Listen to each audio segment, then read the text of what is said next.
Yes, he was the king, and the king had wealth. But he uses a phrase in verse 40 to say, no, behold, my...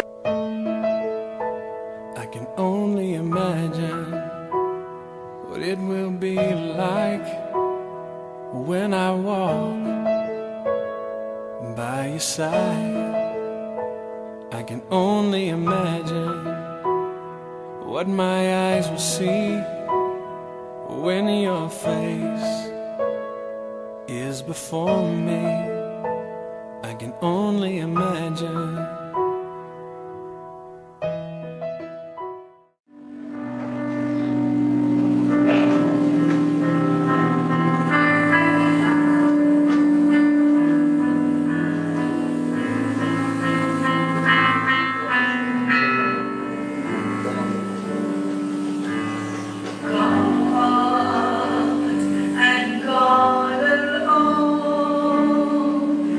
Created all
A father who's there. A father who is there. Now, this particular sermon, I believe, is very relevant to what's going on in our society. I've chosen to speak about this particular father, who in one sense mirrors some of the things that happen in society. Because when you come to Father's Day doesn't get as much promotion, sometimes not much appreciation as Mother's Day. And that is sometimes due to some bad fathers. But good fathers sometimes are not appreciated as they should. But one of the things that causes that is some fathers have not been there for their children, while others had a bad start. I want to talk about a particular father who had a bad start. He had an immoral start at being a father. But then eventually God offered him to be a better father. I speak of David. You remember that story? David and Bathsheba? David's first son by Bathsheba was not conceived in the proper sense of the word and in the moral sense of the term. But after a while, David had a good comeback. By the way, nobody even knows the name of Bathsheba and David's first son, because that son didn't live long. It is the son that followed after that we know of. But let's paint a picture before we look at this. So in 2 Samuel 11, the story starts by saying it was a day when the kings went to war. David was a king at that time. And so this is no mistake. Here in 2 Samuel chapter 11 and verse 1 says that it was a day when the kings went to war. That was no mistake that God put that there. He put that there for us to realize that David should have been at war leading his people. So that people understand. Because sometimes people want to, say David, he was a king, he shouldn't have been at war. It was a season for him to be at war. It was a season for him to lead his people to war. So what happened was that David was where he shouldn't have been, then ended up seeing what he shouldn't have seen, and then did what he should have done. He was where he should have been, he should have been at war. But the Bible says he remained in Jerusalem. And when he was in Jerusalem on his high, lofty porch, he saw Bathsheba bathing. And David saw her and desired her and said, "Is who for person that?" And he said, "It's Uriah's woman that Uriah's wife, to send here." And he sent for her and he had sex with her. And they had a child. In verse 5, you're at chapter 11, 2 Samuel chapter 11. In verse 5 it says, "And the woman conceived and sent and told David and said, I am with child." So David got another man's wife pregnant. And she sent and she told him. Instead of David owning up to the responsibility, he tried to give her husband a jacket. The big people, right? You know what I mean? Right? He tried to give her husband a jacket. So you know the story, so just want everybody to get here. So his wife, Uriah's wife is pregnant for another man, and David tried to fix it up, cover it up. So he said, send for Uriah. And he sent for Uriah and said, "Uriah, why are you being such a good warrior and so forth? Come off for the black man, and I, the king, send you home. Go home and rest and be with your wife."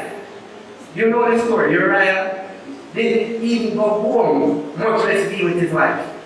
Uriah slept on the steps of the king's porch. And David wake up and David see him and said, "Uriah, what are you doing here?" Uriah said, "How can I, when my other men, my other warriors and so forth, my colleagues are out to war, how can I go home and use this term, how can I go home and be with my wife when my other colleagues are out there fighting? I can't do that." It shows the kind of man he was.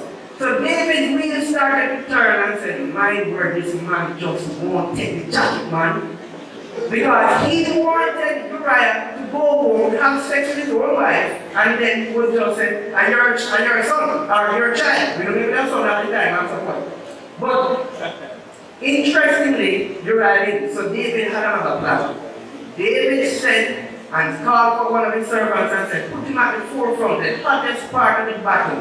Which means that every time people go to battle, there are some people who will die, and they know this, the forefront of the battle, the hottest part. And you know the story. He was put at the forefront and he died. And news came back that he died. Of course, that was anticipated.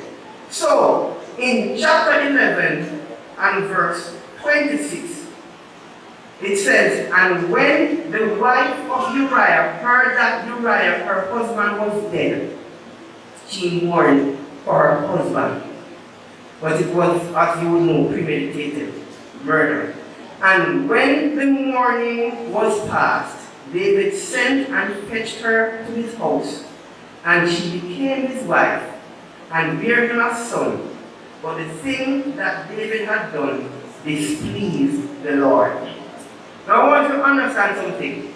The only good thing that David did in all of this was to at least bring her in and marry her, because the husband was now dead. Everything else that he did was bad. He slept with her, he killed her husband, trying to cover it up, and that is what displeased the Lord. That is what displeased the Lord. Not him marrying her, but the whole adultery and murder covering up, that displeased the Lord. And we know the rest of the story. In chapter 12, God sends Nathan the prophet to confront David, who was not confronting his own sins. And Nathan was reading out, telling a story. David judgmentally said that that person who did that thing should die. And then Nathan pointed to him and said, thou art the man. That is when David came to himself and realized that he was a sinful man. And he did repent, and God forgave him, because God said, I have forgiven you and not hold it against you. But there are consequences. Bloodshed will not leave your house, and on top of it, the child that you have will surely die. So, the child did not live long. And so the child died. But in 2 Samuel chapter 12 and verse 24, please turn there. 2 Samuel chapter 12, verse 24 and 25. And David comforted Bathsheba his wife. Why? Because the child was dead. And David comforted Bathsheba his wife, and went in unto her, and lay with her, and she bare a son. And he called his name Solomon. And the Lord loved him. See the difference?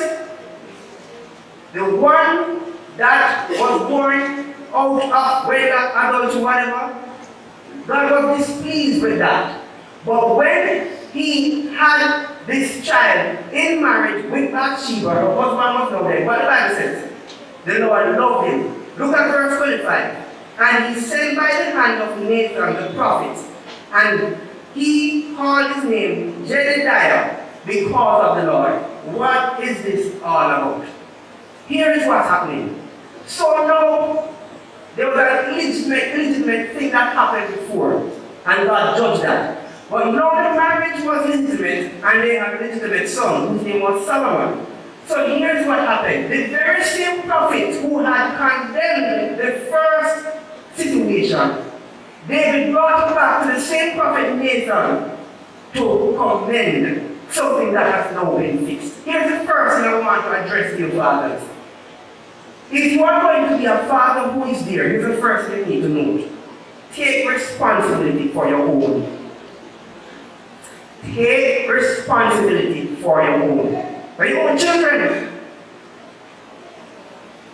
David, the first time around, did not take responsibility for his child with Bathsheba. He wanted to put it off on somebody else. But after cleaning up his act, the second time around, he made due and understanding something here, that he was going to now compensate and even overcompensate for what he did before. Notice what he did first. he brought this son, Solomon, to Nathan the prophet. And Nathan actually gave Solomon another name, which is not even popular. In fact, some people didn't know that Solomon had another name. So let's put it this way. It's almost like he brought his son, Solomon, to Nathan for him to bless. It's like giving dedication. And Nathan the prophet named him Jedediah, which means beloved of the Lord. Because Solomon was going to be the chosen son, or was the chosen son, was going to build the temple of the Lord. And so, David made sure that the second time around, no monkey business, no hanky-panky business, no illegitimate situation. He said, I'm going to do it proper, and I'm going to take responsibility for my own. Now, the reason why I said to you that this may be a little touchy for some people is that some people in our nation, some of our fathers in our nation, had illegitimate starts. But I want to encourage you, fathers, if you had illegitimate starts, if you had a child out of wedlock, it is not too late to own up to who you have. I don't know when you watch the Susan show, but there's a time when the Susan show had different programs and different subject matters. But the main thing that Susan has had to be doing now, or by choice I should say, is to try to find or unite children with their parents. And in particular, most of the time, unite children with their fathers. Because too many men in Jamaica, too many fathers in Jamaica have not owned up to their children. They just go and they spread their seed in loving memory of me. Me, the man. But they don't own up to it. I'm saying to you that even if you had a bad start, understand that if you have gotten a child or children, you need to take responsibility for your own. It's not too late. You can fix this.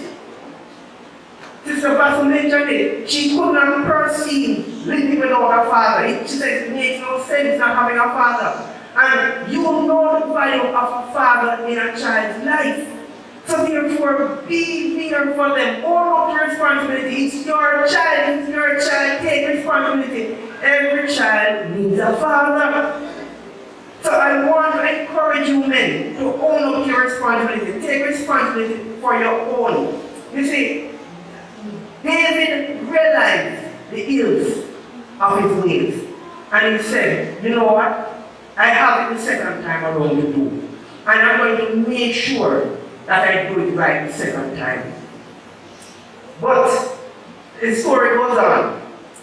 After David made sure that he took responsibility for his own, he secondly took care of his own.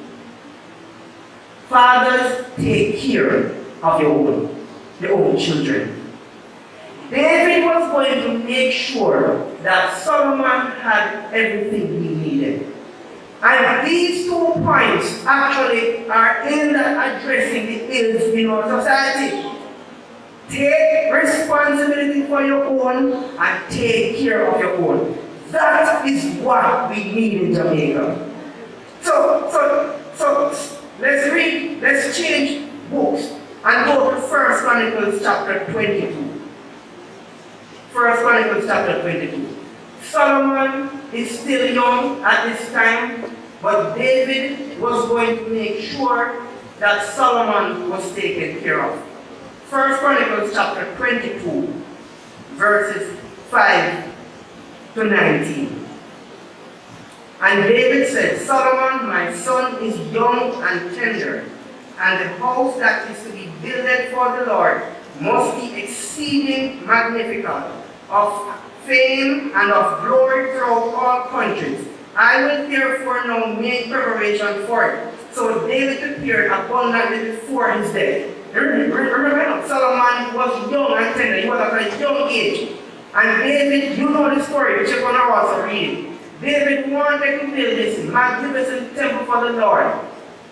But the Lord said, you cannot build it. You're not the one designated. Your son is. So what David did was to make sure that his son was provided with everything. Then he called for Solomon his son, verse 6, and charged him to build an house for the Lord God of Israel. And David said to Solomon, my son, as for me, it was in my mind to build an house unto the name of the Lord my God. But the word of the Lord came to me, saying, Thou hast shed blood abundantly, and hast made great wars. Thou shalt not build an house unto my name, because thou hast shed much blood upon the earth in my sight. Behold, a son shall be born to thee, who shall be a man of rest, and I will give him rest from all his enemies round about. For his name shall be Solomon, and I will give peace and quietness unto Israel in his days. He shall build an house for my name, and he shall be my son, and I will be his father, and I will establish the throne of his kingdom over Israel forever. Remember, this is what God is telling me now. So there was no uncertainty in David's mind about what Solomon was to do. Now, my son, the Lord be with thee, and prosper thou and build the house of the Lord thy God, as he hath said of thee. Only the Lord give thee wisdom and understanding, and give thee charge concerning Israel, that thou mayest keep the law of the Lord thy God. Then shalt thou prosper, if thou takest heed to fulfill the statutes and judgments which the Lord charged Moses with concerning Israel. Be strong and of good courage. Dread not, in other words, do not be afraid, nor be dismayed. Because remember, he's telling his son this when he was very young. He was never at a place where he could get all his blood yet. But just hearing it could be overwhelming. So he's saying, don't be afraid, don't be dismayed. Now behold, in my trouble I have prepared for the cause of the Lord. And 100, I'm going to explain to you that phrase in my trouble in a while, but I'm going to read out verse 14. It says, I have prepared for the Lord and the cause of the Lord, and 100,000 talents of gold, and 1,000 talents of silver, and of brass, and iron without weight, for it is in abundance. Timber also and stone have I prepared, and thou mayest add thereto. He said to him, son, don't be afraid, don't be overwhelmed with what I'm going to say, or what I have just said. You're going to build this house, but I have made provision for you to build it. And so he's using these things to encourage him. It means that David was doing this a good while. Yes, he was the king, and the king had wealth. But he uses a phrase in verse 4 to say, no, behold, in my trouble I am prepared for the house. That phrase there means that he had taken a lot of trouble to gather resources, which could also mean that David was even stretching his kingly wealth. To the point where some commentators think that David might have broken the treasure. In other words, it's almost like he broke the treasure. In other words, I'm almost a poor king just to give you the resources here. I've taken a lot of trouble. I've taken a lot of heat. Maybe some of the officials and the supporters were saying, or the followers are saying, King Solomon, why are you taking over the treasure to do this? Because if you didn't get it, there's a lot of money that David was putting aside. Let me give you the equivalent, because when we read and 100,000 talents of gold, that makes no sense to it. And 100,000 talents of gold was equivalent to over 500 million pounds. I didn't say 5 million, I didn't say 50 million. I said over 500 million pounds. And then he said thousands and thousands of silver, which was equivalent to over 300,000 million pounds. Yes. So when you hear him say, I am in my trouble, he was resourcing everything he could for Solomon his son to fulfill this building of the temple. Lots of money, lots of material. Alright? So read on. Moreover, there are workmen with thee in abundance, hewers or cutters and workers of stone and timber, and all manner of cunning men for every manner of work. Of the gold, the silver, and the brass, and the iron, there is no number. In other words, he has a lot of resources that's put down, storehouse already, that he said, I cannot even weigh it. It's so much, it's countless. So, many people didn't get this part, when we usually tell the story, it would have meant that David would have built this great storehouse to just put these materials down, waiting for Solomon to fulfill his purpose. Right? Verse 17. David also commanded all the princes of Israel to help Solomon his son, saying, Is not the Lord your God with you? And hath he not given you rest on every side? For he hath given the inhabitants of the land into mine hand. And the land is subdued before the Lord and before his people. Now set your heart and your soul to seek the Lord. He's now charging the princes that will assist his son. He's telling them spiritually, set your heart and your soul to seek the Lord your God. Arise therefore and build ye the sanctuary of the Lord God, to bring the ark of the covenant of the Lord, and the holy vessels of God, into the house that is to be built in the name or the name of the Lord. David took care of his son.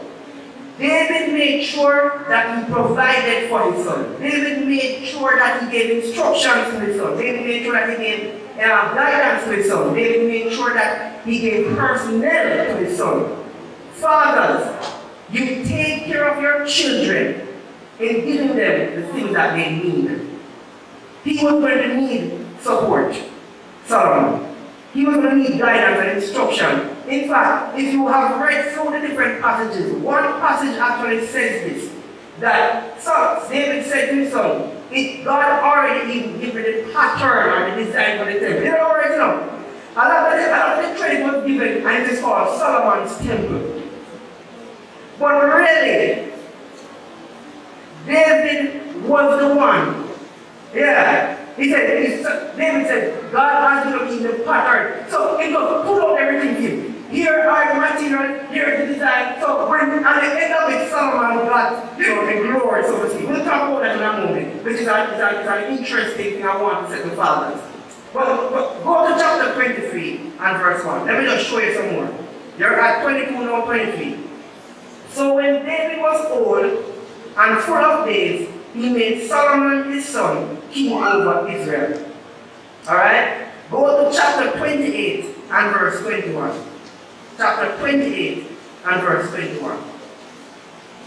And David assembled all the princes of Israel, the princes of the tribes, and the captains of the companies that ministered to the king by course, and the captains over the thousands, and captains over the hundreds, and the stewards over all the substance and possession of the king and of his son. That it really seems like David just poured everything into it, It's an investment with the officers and with the mighty men and with all the valiant men unto Jerusalem. Because he was about to, just what you would say, pass on everything and to say, this is my son, hear ye him. Chapter 29 and verse 1 to 2. Furthermore, David the king said unto all the congregation, Solomon my son, whom alone God hath chosen, is yet young and tender, and the work is great. For the palace is not for man, but for the Lord God. Now I have prepared with all my might for the house of my God the gold for things to be made of gold, and the silver for things of silver, and the brass for things of brass, and the iron for things of iron, and the wood for things of wood, onyx stones and stones to be set, glistering stones and of diverse colors, and all manner of precious stones, and marble stones in abundance. David did all the work so that his son could reap his benefit. Go to 1 Kings now, chapter 1. Now we're going to see the veneration and the honoring of King Solomon, who was now put on the throne, or was about to be. 1 Kings chapter 1. And we're going to see what David says, and then challenges the rest to do. 1 Kings chapter 1. We will start from verse 30 to 40. 1 Kings chapter 1, verse 30 says, Even as I swear unto thee by the Lord God of Israel, saying, assuredly Solomon thy son shall reign after me. He's talking David, this is David talking to the officials and those present. And he shall sit upon my throne in my stead. Even so will I certainly do this day.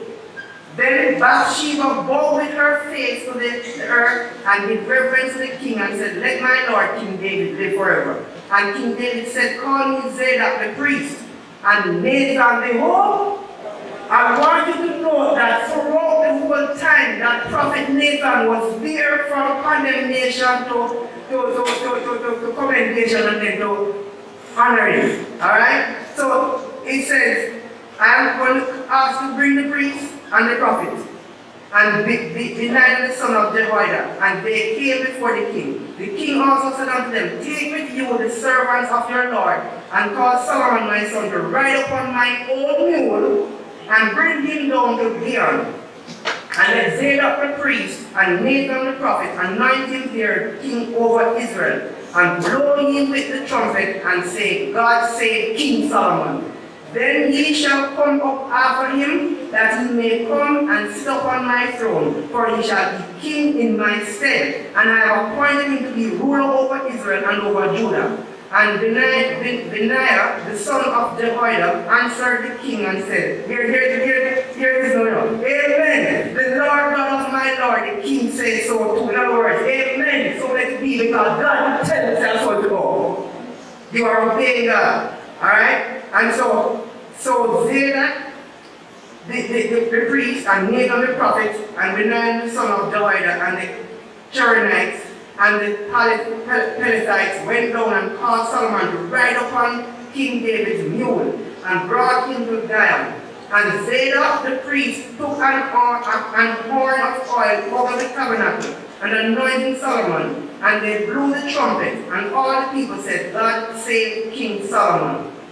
And all the people came up after him, and the people piped with pipes, and rejoiced with great joy, so that the earth rent or shook or tore with the sound of them. In other words, this rejoicing was so great that it was like an earthquake that happened. Now, why am I telling you this? Because some of you are trying to figure out what is this detail all about.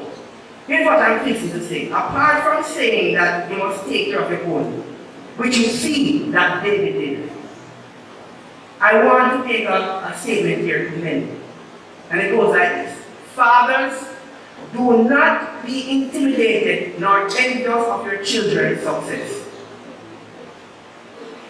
Usually, a son who is heir to the throne is not appointed until the father dies.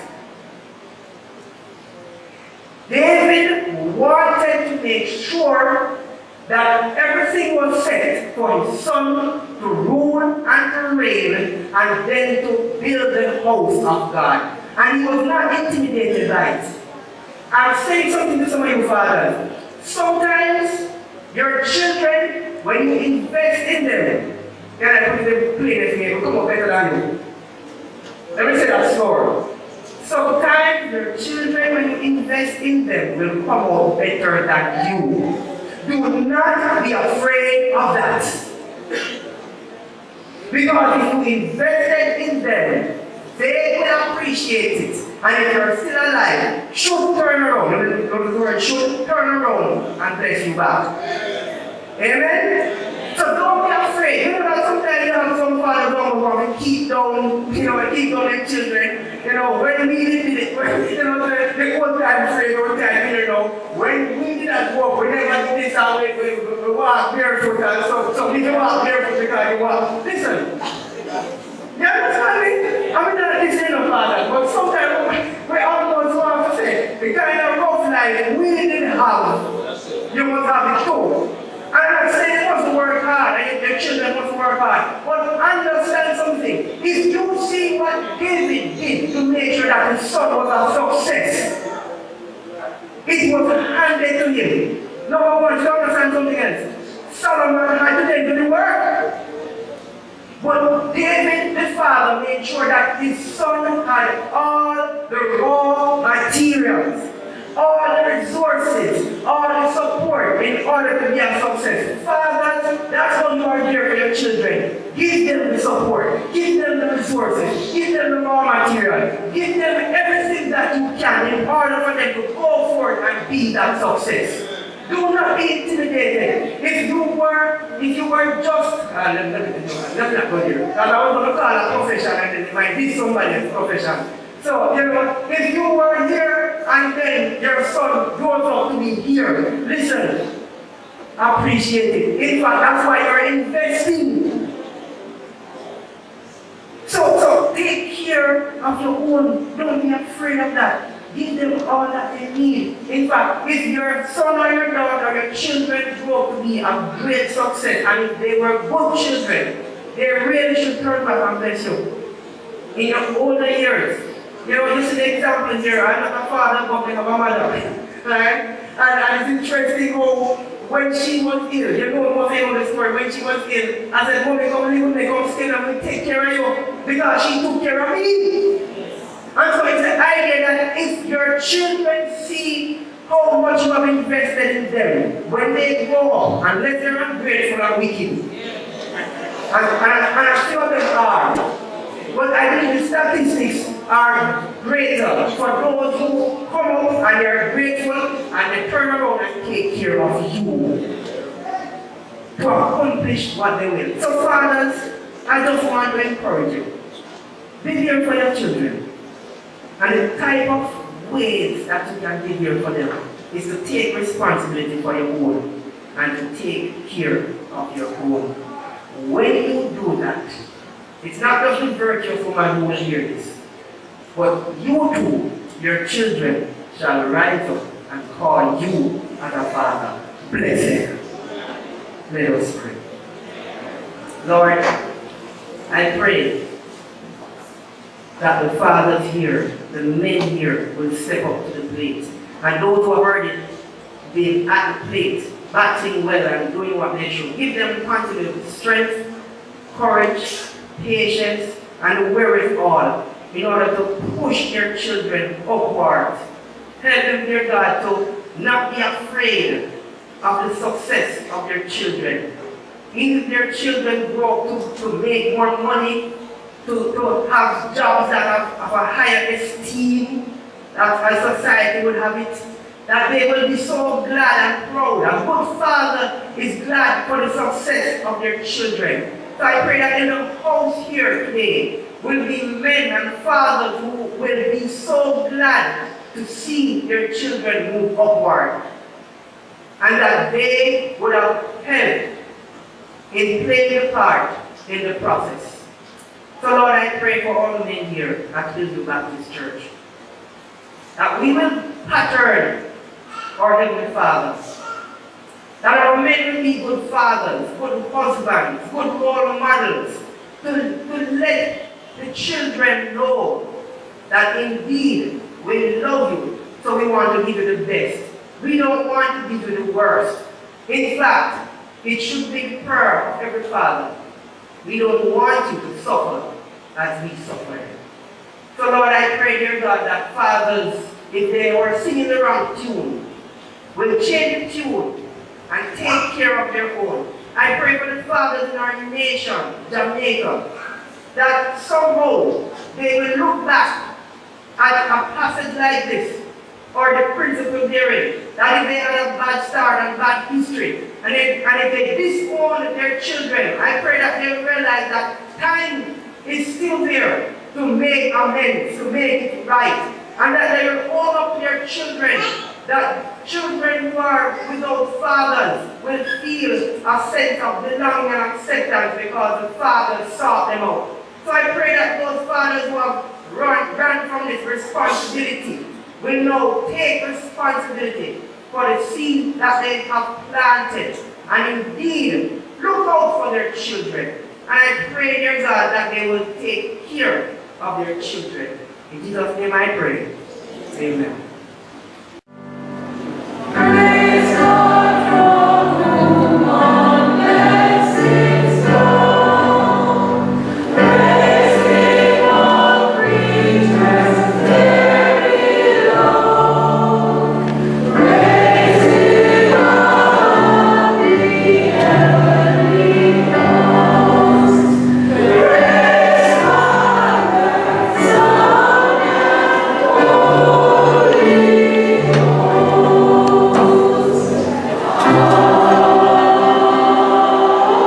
Lord.